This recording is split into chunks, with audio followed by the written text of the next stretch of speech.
This channel does not promote any violent, harmful, or illegal activities. All content provided by this channel is meant for an educational purpose only. রাষ্ট্রপতি মোহাম্মদ শাহাবুদ্দিনকে অপসারণ, জুলাই বিপ্লবের ঘোষণাপত্র, ৭২ সালের সংবিধান বাতিল, আওয়ামী লীগ জাতীয় পার্টি সহ বিভিন্ন রাজনৈতিক দলকে নিষিদ্ধ ঘোষণার দাবিতে সোচ্চার ছিল বৈষম্য বিরোধী ছাত্র আন্দোলন। জামায়াত ভেতরে ভেতরে বৈষম্য বিরোধী ছাত্র আন্দোলনের এসব দাবির প্রতি সমর্থন দিলেও বাংলাদেশ জাতীয়তাবাদী দল বিএনপি এসব দাবির প্রতি সমর্থন দেয়নি। ফলে বৈষম্য বিরোধী ছাত্র আন্দোলনের সমন্বয়কদের বিভিন্ন সময়ে তোলা দাবিগুলো আঁতুড়ঘরে মারা যায়। বিএনপির সঙ্গে বৈষম্য বিরোধী আন্দোলনের সমন্বয়কদের মধ্যে বৈরিতা তৈরি হয়। বৈষম্য বিরোধী সমন্বয়করা রাজনৈতিক দল গঠনের ঘোষণা দেওয়ার পর এই বৈরিতা চরম আকার ধারণ করে। সমন্বয়করা বিএনপিকে উদ্দেশ্য করে কটাক্ষমূলক নানা বক্তব্য দিতে শুরু করে। আমরা বিশ্বাস করি এই ২৪-এর অভ্যুত্থানের পরবর্তী সময়ে পুরো বাংলাদেশে যে নতুন করে একটি দল তৈরি হয়েছে, সেই দলটির নাম কি আপনারা জানেন?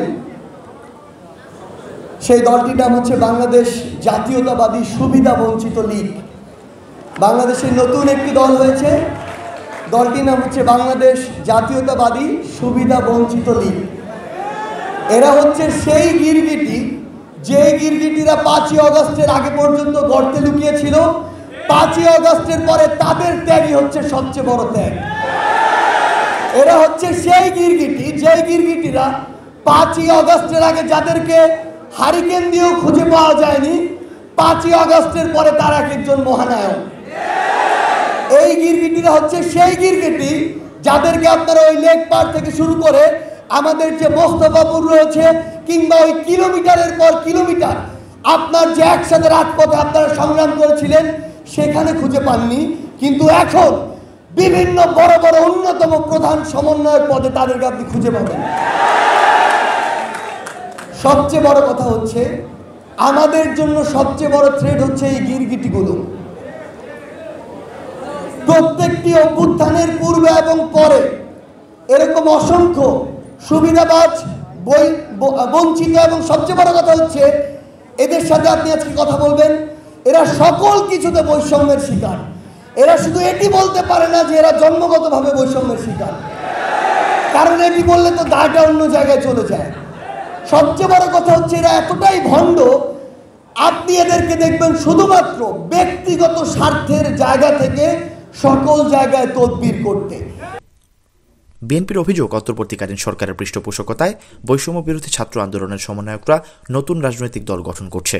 সম্প্রতি বিবিসি বাংলাকে দেওয়া সাক্ষাৎকারে এক প্রশ্নের জবাবে মির্জা ফখরুল বলেন, যদি অন্তর্বর্তীকালীন সরকার পূর্ণ নিরপেক্ষতা পালন করে তাহলেই তারা নির্বাচন কন্ডাক্ট বা পরিচালনা করা পর্যন্ত থাকবে, তা না হলে তো নিরপেক্ষ সরকারের প্রয়োজন হবে।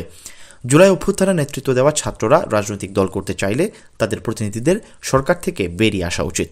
না, করতেই পারে, এটা তো আপনার তাদের গণতান্ত্রিক অধিকার, এবং সেই ক্ষেত্রে আমরা তাদেরকে স্বাগত জানাবো। কিন্তু একটা কথা অলরেডি উঠে আসছে মিডিয়াতে, কিংস পার্টি বলে একটা কথা উঠছে আপনার।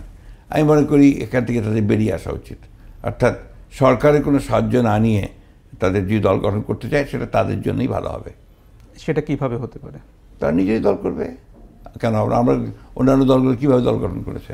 সরকারে তাদের যারা আছেন তারা সেখান থেকে সরে যাওয়া উচিত। উচিত অবশ্যই, এবং সরকারের কোনো সুবিধাই তাদের নেওয়া উচিত না। আপনি কি মনে করেন যে সরকারের সুবিধা নিয়ে তারা এখন এটা করছে? না, দল তো তারা গ্রহণ করে, তাদের তো প্রতিনিধিরা সরকারে আছে, দ্যাটস এনাফ। বিএনপি মহাসচিবের এই মন্তব্যের কড়া প্রতিবাদ জানান অন্তর্বর্তী সরকারের তথ্য ও সম্প্রচার মন্ত্রণালয় এবং ডাক, টেলিযোগাযোগ ও তথ্য প্রযুক্তি মন্ত্রণালয়ের উপদেষ্টা নাহিদ ইসলাম।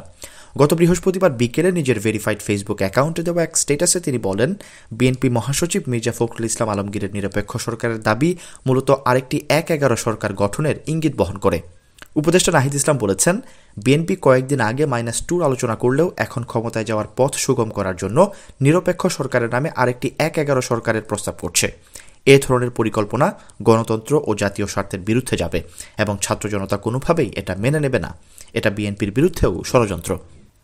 উপদেষ্টা নাহিদ ইসলাম ফেসবুকে দীর্ঘ স্ট্যাটাসে বলেছেন, ছাত্র এবং অভ্যুত্থানের নেতৃত্বকে মাইনাস করার পরিকল্পনা ৫ই আগস্ট থেকে শুরু হয়েছে। 5ই আগস্ট যখন ছাত্র জনতা রাজপথে লড়াই করছে, পুলিশের গুলি অব্যাহত রয়েছে, তখন আমাদের আপোষকামী অনেক জাতীয় নেতা ক্যান্টনমেন্টে জনগণকে বাদ দিয়ে নতুন সরকার করার পরিকল্পনায় ব্যস্ত ছিলেন। 3রা আগস্ট থেকে বলে আসছি, আমরা কোনো প্রকারের সেনা শাসন বা জরুরি অবস্থা মেনে নেব না। আমাদেরকে বারবার ক্যান্টনমেন্টে যেতে বলা হলেও আমরা যেতে অস্বীকার করি। শেষ পর্যন্ত বঙ্গভবনে আলোচনা ও বার্গেনিংয়ের মাধ্যমে অধ্যাপক ইউনূসকে প্রধান করে অন্তর্বর্তী সরকার গঠনের সিদ্ধান্ত হয়।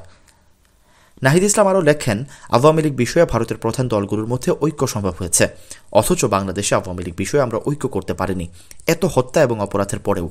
হায়, এই জাতীয় ঐক্য লইয়া আমরা কি রাষ্ট্র বানাবো? বিএনপি মহাসচিব ফখরুল ইসলাম আলমগীর ও উপদেষ্টা নাহিদ ইসলামের পাল্টাপাল্টি এই বক্তব্যের পরিপ্রেক্ষিতে রাজনৈতিক অঙ্গন নতুন করে সরগরম হয়ে উঠেছে।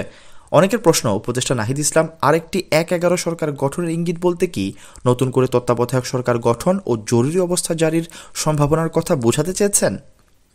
প্রসঙ্গত 2006 সালের 28 অক্টোবর তৎকালীন বিএনপি জামায়াত জোট সরকারের মেয়াদ শেষ হওয়ার পর রাষ্ট্রপতি অধ্যাপক ডক্টর ইয়াজউদ্দিন আহমেদকে প্রধান উপদেষ্টা করে তার নেতৃত্বে তত্ত্বাবধায়ক সরকার গঠিত হয়। তত্ত্বাবধায়ক সরকার 2007 সালের 22 জানুয়ারি নির্বাচনের ঘোষণা দেয়, কিন্তু নিরপেক্ষতার প্রশ্নে আওয়ামী লীগ নির্বাচন বর্জনের ঘোষণা দেয়। রাজনৈতিক পরিস্থিতি ক্রমেই অবনতির দিকে যেতে থাকলে সরকারের 4 উপদেষ্টা পদত্যাগ করেন, নিয়োগ দেওয়া হয় নতুন উপদেষ্টা। এ পরিস্থিতিতে দেশে জরুরি অবস্থা ঘোষিত হয়। তৎকালীন রাষ্ট্রপতি প্রয়াত ডক্টর ইয়াজউদ্দিন আহমেদ তত্ত্বাবধায়ক সরকার ভেঙে দিয়ে জরুরি অবস্থা জারি করেন। তখন সেনাপ্রধান ছিলেন জেনারেল মইনু আহমদ। সব আলোচনার কেন্দ্রবিন্দুতে চলে আসেন তিনি।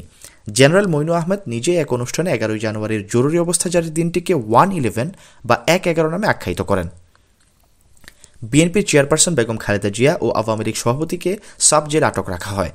সংস্কারের নামে দুই নেত্রীকে রাজনীতির বাইরে পাঠাতে -2 ফর্মুলা কার্যকরের চেষ্টা চালানো হয়। রাজনৈতিক দুর্বৃত্তায়ন ও দুর্নীতি দমনের নামে সেনা সমর্থিত এই 1/11 সরকার ফখরুদ্দিন আহমেদের নেতৃত্বে 2007 সালের 12 জানুয়ারি দায়িত্ব গ্রহণ করেন এবং নবম জাতীয় সংসদ নির্বাচনের পর 2009 সালের 6 জানুয়ারি আওয়ামী লীগ সরকার গঠনের আগ পর্যন্ত দায়িত্ব পালন করেন। গত 5.5 মাসেও জনপ্রত্যাশা পূরণ করতে পারেনি ডক্টর ইউনূসের নেতৃত্বাধীন অন্তর্বর্তীকালীন সরকার। দ্রব্যমূল্যের ঊর্ধ্বগতি, আইনশৃঙ্খলার অবনতি, চাঁদাবাজের দৌরাত্ম্য কমাতে না পারা, বাজেটের আগে ইচ্ছানুযায়ী ভ্যাট ট্যাক্স আরোপ, জাতীয় ইস্যুতে ঐকমত্যের অভাব ও সংস্কারের নামে নির্বাচনকে বিলম্বিত করার প্রচেষ্টা, ছাত্রদের দল গঠনের পৃষ্ঠপোষকতা, রাজনৈতিক অস্থিরতা সহ নানা বিষয়ে দিন যতই যাচ্ছে ততই জনপ্রিয়তা কমছে বর্তমান সরকারের। একদিকে সরকারের নানা ব্যর্থতা, অন্যদিকে বিএনপির সঙ্গে বৈষম্য বিরোধী ছাত্র আন্দোলনের মতবিরোধ, সমন্বয়কদের মধ্যে গ্রুপিং, মারামারির প্রেক্ষাপট দেশকে 1/11 পরিস্থিতির দিকে নিয়ে যাচ্ছে বলে মনে করছে রাজনৈতিক পর্যবেক্ষকরা। Syed Sakib, BNA news 24।